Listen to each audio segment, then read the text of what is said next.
Or here's the thing that most people don't realize. You've been working for your social media platform this whole time. Every post, every story, every reel, you created the content that keeps their platform alive. And in return, they can limit your reach. Web3 and AI made simple. Hosted by yours truly, Riza Utile. Welcome to Web3 and AI Season 2, Ian. Well, I'm very happy to be here. I've been behind the camera, helping and watching the success of this podcast. It's amazing. You think you've already reached over 10 million viewers, and people love the simplicity of how you explain these things. So it's a joy to jump in and participate with you.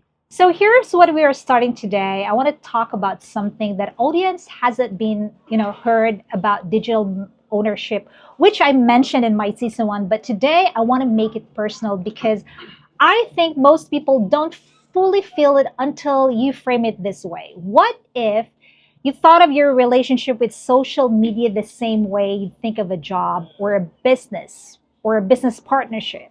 By the end of today's episode, you're going to see your social media profiles, every single one of them completely differently. So let's go. Ian, I want to start with a scenario. Imagine someone who has spent 5 years building a following on Instagram, 100,000 followers, consistent posting, real community, real effort, and then one day their account gets flagged, suspended, gone. Has that actually happened to real people, I mean, I've had accounts suspended, and I never could really figure out exactly why. I mean, I must have done something that was against the algorithm, but that's never been a catastrophic thing for me. But I've had lots and lots of friends and peers that have lost everything, right? They build this massive audience, but they never take the audience off of that platform. The platform, for whatever reason, they don't like what they're talking about. They misunderstand something. The words are flagged. People complain. Competitors are in there, whatever, causing chaos. And next thing you know, it's gone. And not just access to post, but most importantly, the connection with their audience can be completely eliminated in just a moment, in just a moment, in just a moment. It's chaos. So for my audience, let me translate that. When you build a following on a social media platform, you're not actually building a relationship with your followers. You're building a relationship through someone else's house. And that someone else can lock the doors anytime they want. So that's what I mean when I say you've been working for the platform. So Ian, in simple terms, what does it mean you own your audience instead? To own your audience is more than an emotional thing, and it's more than a practical thing, right? It's a twofold element to own your audience. So first, the emotion. There's an emotional tie to followers of the creator. And so, first of all, you have to actually have something legitimate. So if you're just paying for advertising, you don't own any emotional relationship with them. So it has to be real and natural and authentic. So that has to be in place. The second is practical. When you're on a social media platform, it is their platform. They own it. They can do what they want with it. It's their land. You're renting their building on their land. You're paying for electricity through them and water through them and power through them and gas through them. Everything is controlled by them. So practically you have nothing, no connection to your audience whatsoever. So in the past, people would focus on, hey, let's build an email list. Let's build a newsletter. Let's have text messages. Let's find a decentralized platform. Now, a lot of these things are in place, but still emerging. And so there's a certain level of a learning curve to pursuing the practical element of actually owning the relationship between you and your audience. Wow, emotion and practical. I love that. And I know some of my listeners are already nodding because they have felt this. The algorithm changes and suddenly nobody sees their posts. The reach drops, the engagement disappears, and they can't do anything about it because they don't control the algorithm. They don't own the platform. So now, Ian, I want you to tell me, here's where I want to go deeper because I've heard you talk about Web3 and social media before in your speaking engagements. And there's something you said once that I want you to explain here. You said the relationship most people have with their social media platform is structurally unfair. What did you mean by that? So you create all this content on this social media platform. Their terms and conditions clarify it's actually theirs. So when you make a TikTok, a Facebook, an Instagram, a YouTube video, if you're making it natively in their platform using their tool to capture that and post that, their term says this belongs to us. We can do anything we want with it. Their terms also say that you don't own it anymore. You simply have a license to be able to post it. Many of these platforms, their terms and conditions don't even give you the legal authority to take what you've made on their platform and use it other places, even though everybody violates that. So that is not fair. It is not fair for a artist. I think of podcasters, musicians, social media influencers, key opinion leaders, all as artists. It's a new kind of artistry. The ability to communicate, to persuade, to build a community, to get things done, to move the needle on something.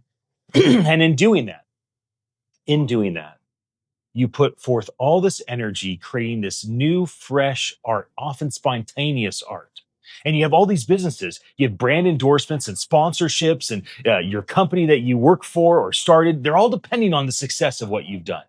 And now you've done all this and you don't even own it. That is not fair. They sell your data. And they don't ask your permission. It's not really clear how that goes on. You have no compensation. That's not necessarily fair. It's you and those that you've drawn to the platform, all the time that you spend, all the time that your community spends there, making their platform valuable in the first place. The platform's receiving all the benefit while you're doing all the work for them.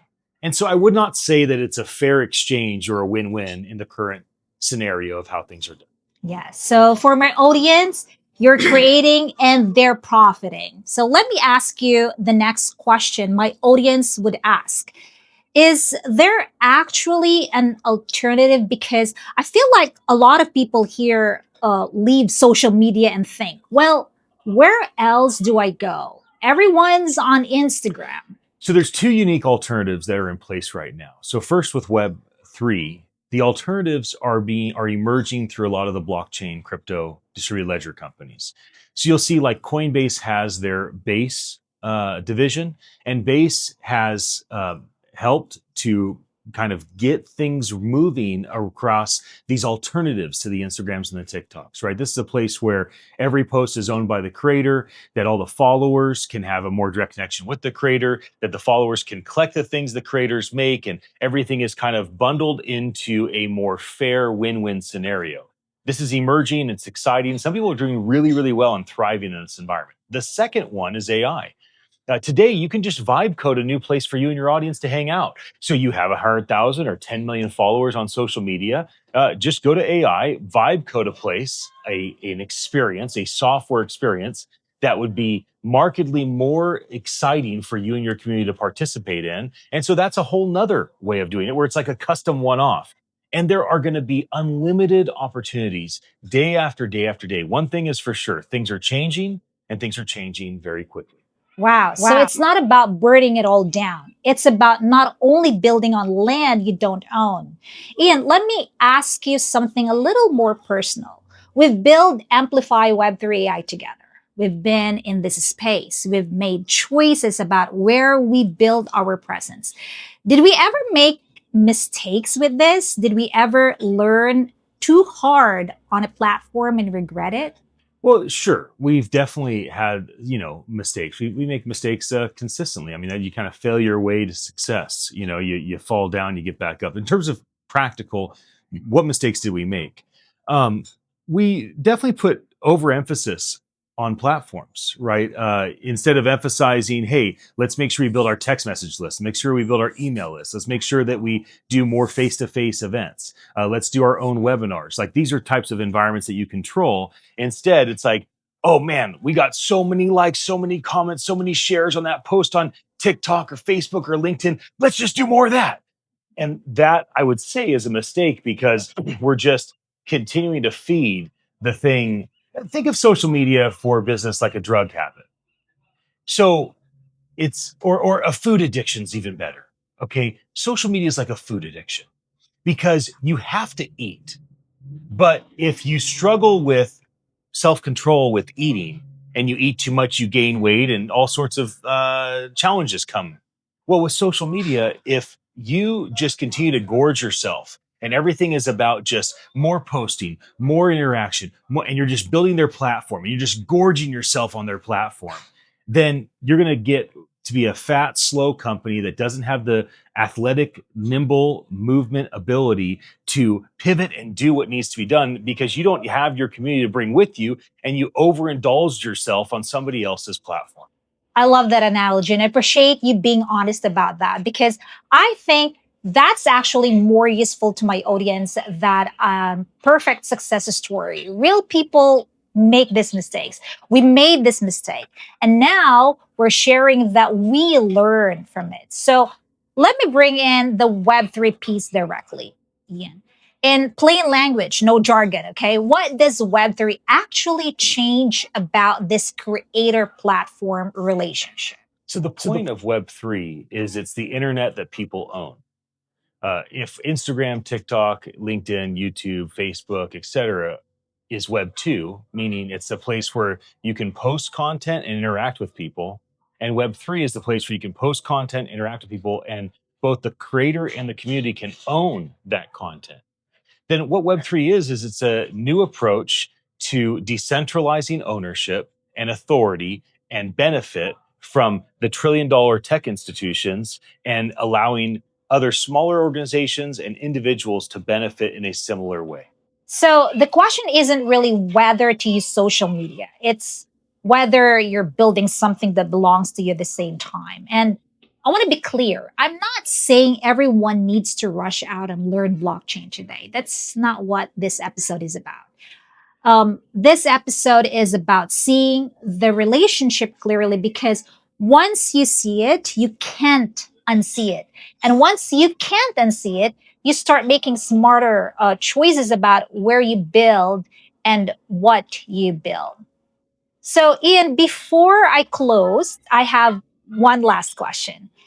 If someone in my audience has been putting all their energy into Instagram or TikTok or Facebook into one platform, what's the one thing you'd want them to do this week? Not a big overwhelming thing, just one thing. You know, if you email is one thing, text message is one thing, right? I could give you lots of one things, but part of it depends on your audience, what they already do. Are you the person that already does lots of emails? Then you probably want to build an email list. Do you love to blog? Maybe you want to start a newsletter. Do you love texting people? Is text the only thing you have notifications on? Then you probably should focus on cultivating that. The other thing is to at least, if nothing else, diversify your posting.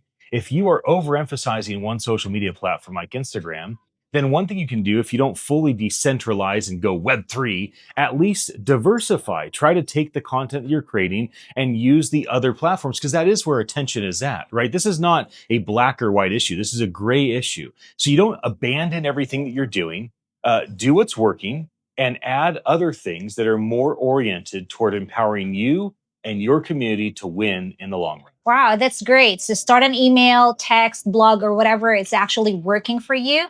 And you're not just a user of social media. You are a contributor to it. You are creating value every single day on platforms that are designed to capture the value for themselves. So that doesn't make those platforms evil. It's just make them business. And now that you understand the structure of that business, you get to make a more informed choice about how you participate in it. You don't have to, fire Instagram today, but maybe, just maybe, it's time to start building something that Instagram can never, ever take away. So, Ian, thank you very much for being here. You make this so much richer. So good to be here. What a beautiful place for you to do your podcast. And I love what you are doing, what you're capturing, what you're sharing with people. I follow you. And to everyone listening, thank you. Seriously. Thank you for showing up on every Tuesday and choosing clarity over hype. So next week, I am asking a very good question about doom scrolling.